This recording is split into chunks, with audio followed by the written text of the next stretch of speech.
嗨，欢迎你收听阅文奇祥。我们一起来为你深入分析。我们今天收到了你寄来的一份资料，是一篇在2025年8月1日发表的社论，作者是李文焕。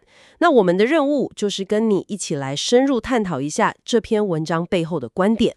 这篇文章一开头就用了一句我觉得非常非常生动的客家谚语：赚钱真挑乐，使钱水推沙。对，这句话的画面感，可以说是超强的。乐这个字就是刺的意思，刺，对，刺。所以赚钱就好像要用一根非常非常细的针，去把一根已经扎到皮肤里的响刺给挑出来。哇，那要超有耐心，而且技术要很好。没错，而且很辛苦。但是花钱呢？他说就像那个大水或者洪水冲刷岸边的沙，哗啦一下子就没了，转眼就消失无踪。他就是很精准的抓到那个资源累积很难，但是流失很快的对比。完全正确。然后这句谚语也直接帮我们今天要聊的议题设定了一个非常尖锐的框架，就是客家委员会最近宣布了一项政策，总经费高达2亿5千万元的客家币政策。是，所以李文焕这篇社论，它最核心的问题就来了：这笔用真挑乐的方式这么辛苦累积下来的公共资源，究竟是精准的用在刀口上，还是会变成另一场很华丽的水推沙？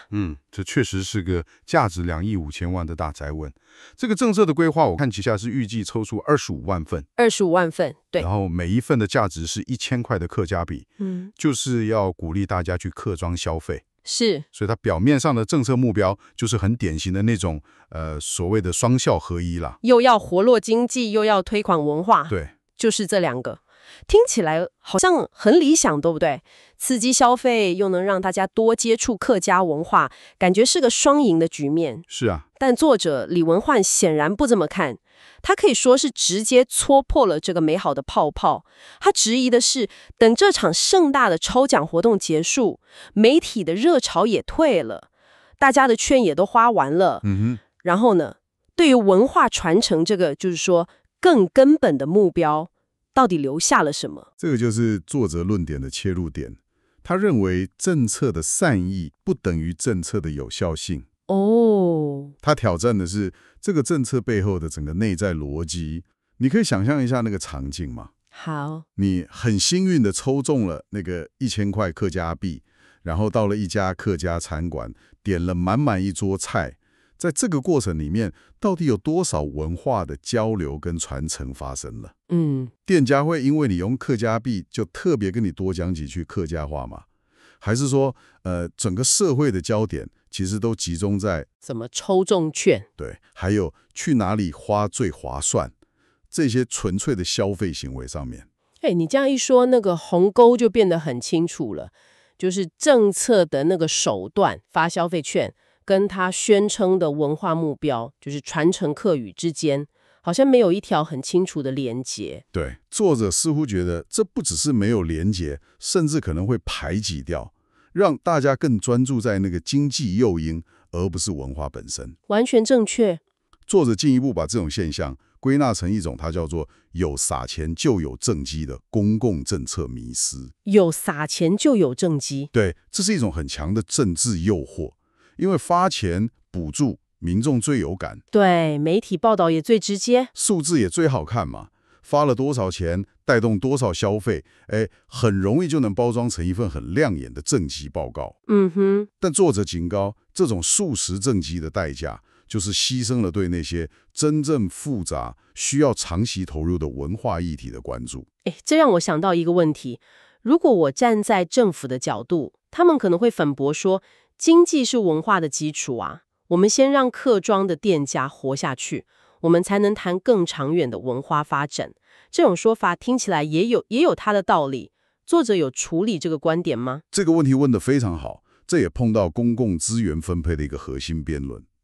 作者没有完全否定经济的重要性，但他质疑的是机会成本。机会成本，对，意思就是说，这2亿5千万是唯一的，你花了 A 就不能花在 B。了解。当客语的流失已经到了这么危急的关头，你把这么大一笔资源投到一个对语言复正效果可以预见是微乎其微的短期方案上，这是不是当下最明智、最有效率的选择？所以作者的答案显然是否定了。对，他认为这显示出一种政策上的短视，跟一种思维的惯性。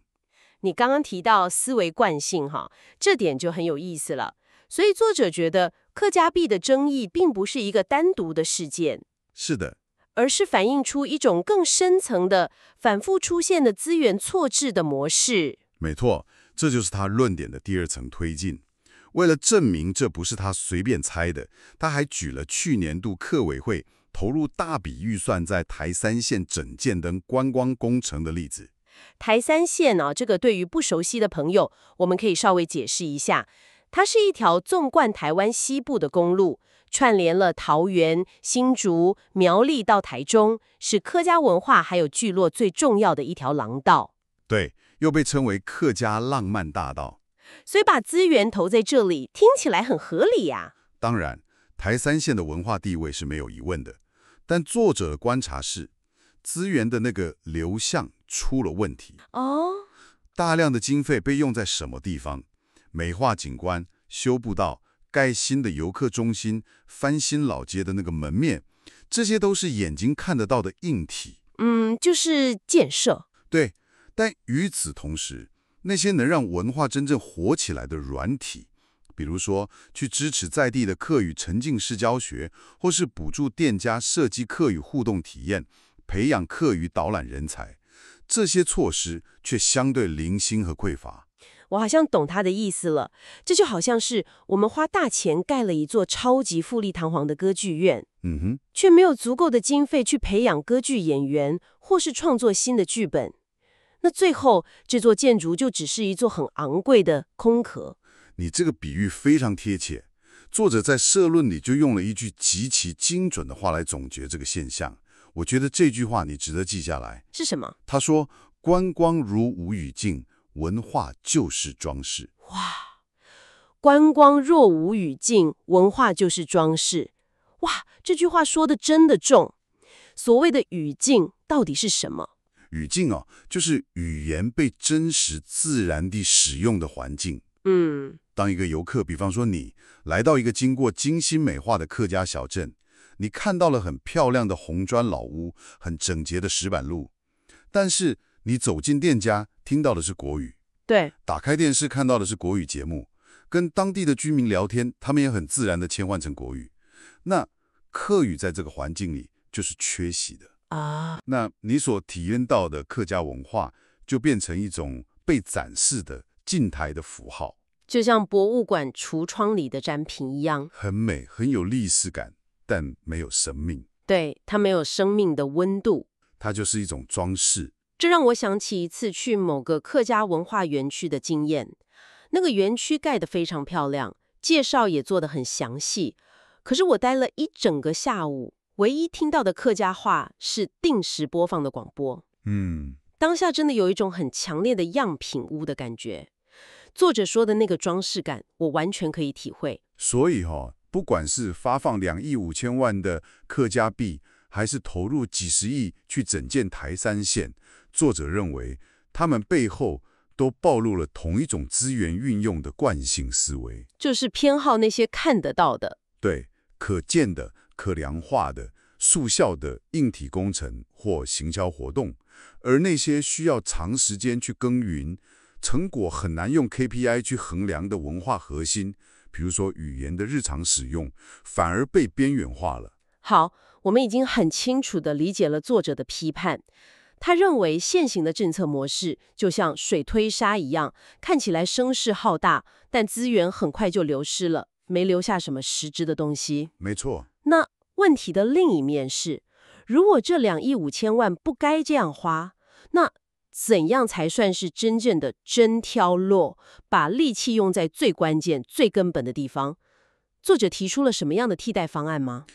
这就进入整篇社论最关键的那个建设性的部分了。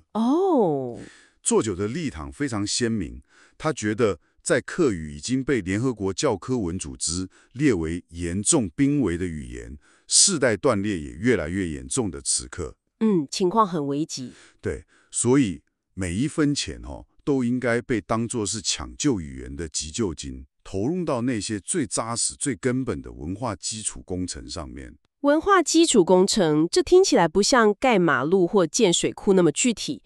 这具体是指什么？作者提出了3个非常明确而且环环相扣的方向，我们可以一个一个来深入聊一下。好，第一个方向是媒体与内容的再造。媒体与内容这要怎么做？他提的第一个具体建议就是要求客家电视台的节目必须全面使用客语书写的字幕。哦，全部都用客语书目。对，这一点听起来好像很小，却非常重要。因为现在很多客语节目虽然是客语发音，但它配的是华语字幕。对，没错。这会造成一个结果，观众其实是在读华语来理解剧情，而不是透过字幕来学习客语的词汇和用法。这就大大削弱了媒体作为语言学习工具的功能。这真的是个盲点。我们以为自己在看客语节目，但实际上大脑处理的还是最熟悉的华语文字。就是这样。但光改字母够吗？现在年轻人可能根本不看电视了耶。你问到重点了。所以作者的第2个建议就是要把资源大量有规模的去讲述那些年轻人真正会感兴趣的内容。像是不要再只是补助传统的山歌或戏曲，而是要去支持客语的 podcast、客语的饶舌音乐、VTuber、网络短片，甚至是手机游戏。哇，让客语出现在年轻人日常娱乐的场域里面，让它变得酷起来，而不是只存在于教科书或是博物馆里面。这听起来确实更有吸引力，让文化自己长出新的、符合时代潮流的样貌。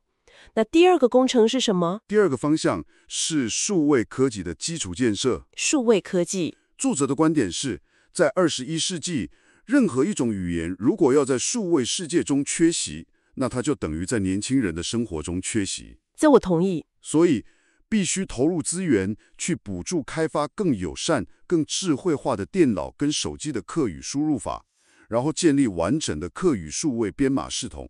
就我理解，就是让打客语字跟打华语字一样方便。但作者好像还有提到更进阶的科技应用，对吗？是的，他提到了更核心的技术，开放源码的语音合成引擎，也就是 TTS。Text to Speech。对。简单说，就是让电脑和 AI 能够很流利、很自然地说客家话。这件事的影响非常深远。一旦有了这个技术，客语就能应用在 Google 地图的导航、Siri 这种语音助理、有声书的朗读，还有所有未来的智慧装置上。这是在为客语铺一条通往未来的数位高速公路。这听起来工程浩大，而且非常技术性。但的确，如果未来我们的智慧管家不会说客家话，那客语在下一代的家庭生活中地位就岌岌可危了。